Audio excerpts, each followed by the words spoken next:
Manchester United is back. Arsenal kalah 2-3 dari MU di kandang di Emirates di hari Minggu kemarin. 90 menit gua nonton. Keselnya bukan karena overall main jelek, tapi ada kesalahan-kesalahan kecil yang kayaknya nggak perlu dilakuin tapi bisa dimaksimalin sama pemain MU. Gol pertama Arsenal dapat on goal, sebenarnya dari pressnya Arsenal juga sih, kan dioper ke Timber di depan gawang, cuman mantul dari Martinez ke gawangnya sendiri. Arsenal bisa unggul dari situ.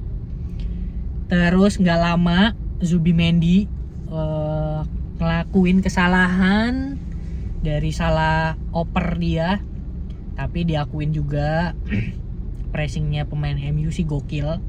Jadi memang walaupun lagi ketinggalan, mereka pengen ngebet banget untuk bisa ngejar ketinggalannya dia. Mental yang nggak down, malah Arsenal yang menurut gue ini bukan pertama kali tapi beberapa kali ketika dia unggul itu adalah momen dimana tim lawan bisa ngepres Arsenal dan bikin Arsenal bikin kesalahan di pemain-pemain Arsenal.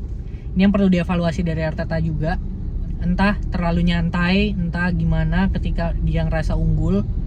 Ya sama kayak poinnya sekarang ya, lagi unggul-unggulnya tiba-tiba nyantai kalah dan lain-lain. Tapi di permainannya pun kelihatan banget ketika dia unggul secara skor gitu ya. Itu langsung kendor permainannya, nyantai di belakang, nggak kayak pas lagi ketinggalan atau posisi sama atau imbang. Pace untuk dari belakang ke depannya pun beda banget kalau Arsenal lagi unggul dan enggak gitu. Kelihatan banget kalau kalian nonton 90 menit di setiap matchnya. Akhirnya Mbeumo juga dari kesalahan si Zubimendi bisa manfaatin depan-depanan sama Raya, bisa bikin gol.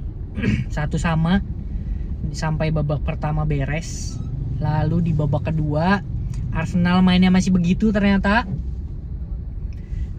Dari ngototnya masih kurang sih gua ngeliat ya.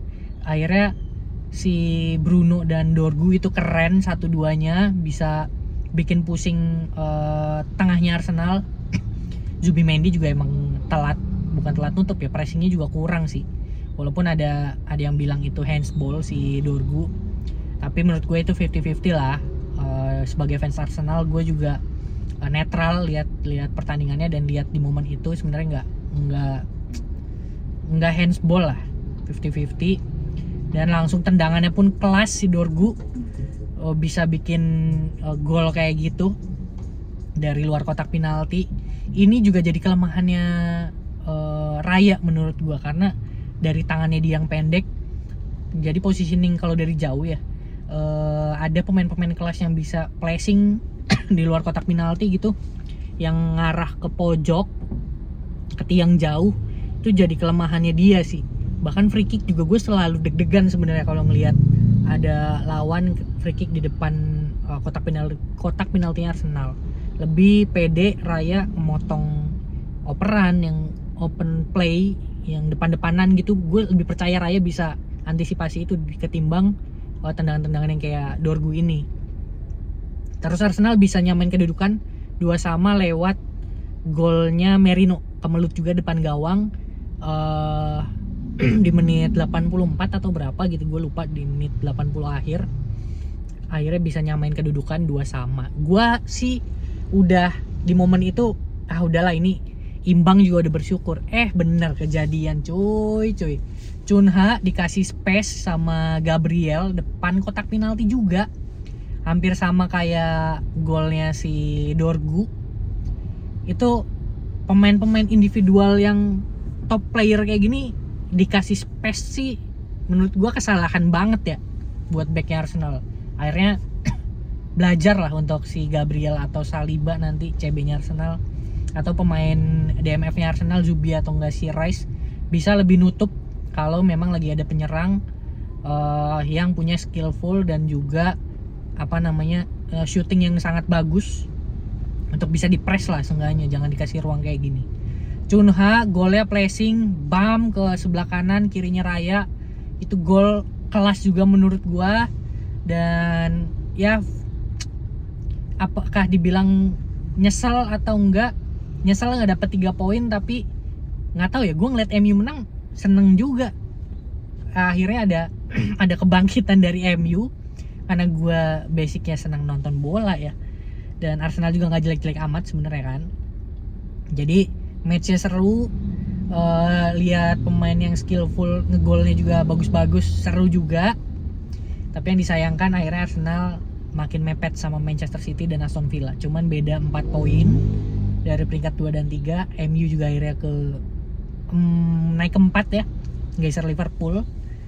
Makin seru sih ini di The Big Six, makin rebutan. Liverpool juga lagi begitu. Terus Aston Villa semoga ya bisa bikin seru Premier League lagi lah. Jadi timnya makin banyak gitu yang buat rebutin juara. Terus ya semoga Premier League masih terus sampai kayak gini. Harapannya tetap lah, gue sebagai Gunners juga pengennya Arsenal yang juara. Cuman kalau mainnya masih kacau dan masih banyak peluang-peluang yang dibuang dengan apa ya, yang harusnya lu bisa menang tapi nggak menang gitu, sayang banget. Semoga dikurangin lah dari sisi Arsenal. Kalau lu udah ngasih all out dan lain-lain dan kayak gini si match lawan MU juga kan, itu yang ya masih bisa ditolerir lah dari beberapa golnya, dari 2 golnya tuh yang skillful itu, walaupun telat nutup jadi pelajaran dan senang lah, semoga nggak keulang lagi untuk kedepannya.